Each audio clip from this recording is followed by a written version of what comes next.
ગણેશ ચતુર્થી હોય અને ગણપતિ બાપ્પાનો નારો ના સંભળાય એવું તો ના જ બને જેવું બોલાય કે ગણપતિ બાપ્પા આપોઆપ આપણા મોઢામાંથી મોર્યા શબ્દ નીકળે છે.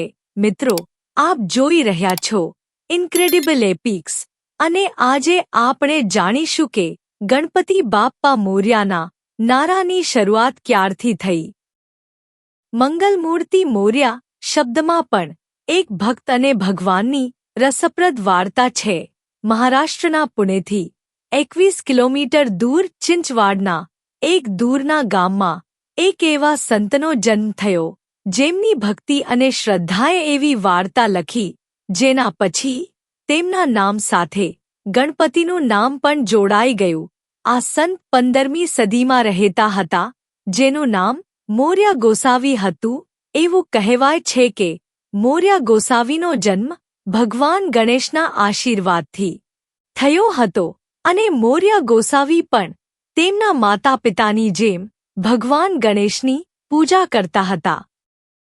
દર વર્ષે ગણેશ ચતુર્થીના શુભ અવસર પર મોર્યાજી ગણેશની પૂજા કરવા માટે ચિંચવાડથી મોરગાંવ સુધી પગપાળા જતા હતા.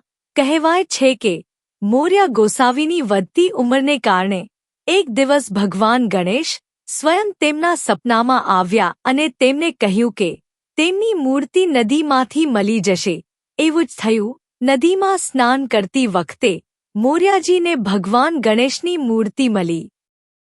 આ ઘટના બાદ લોકો મોર્યા ગોસાવીને જોવા પણ આવવા લાગ્યા હતા. એવું કહેવાય છે કે જ્યારે ભક્તો ગોસાવીજીના ચરણ સ્પર્શ કરીને તેમને મોર્યા કહેતા હતા ત્યારે સંત મોર્યા તેમના ભક્તોને મંગલમૂર્તિ કહેતા હતા. આ રીતે મંગલમૂર્તિ મોર્યાની શરૂઆત થઈ અને ધીરે ધીરે દરેક ગણેશ ઉત્સવમાં આ સૂત્ર ગુંજવા લાગ્યું.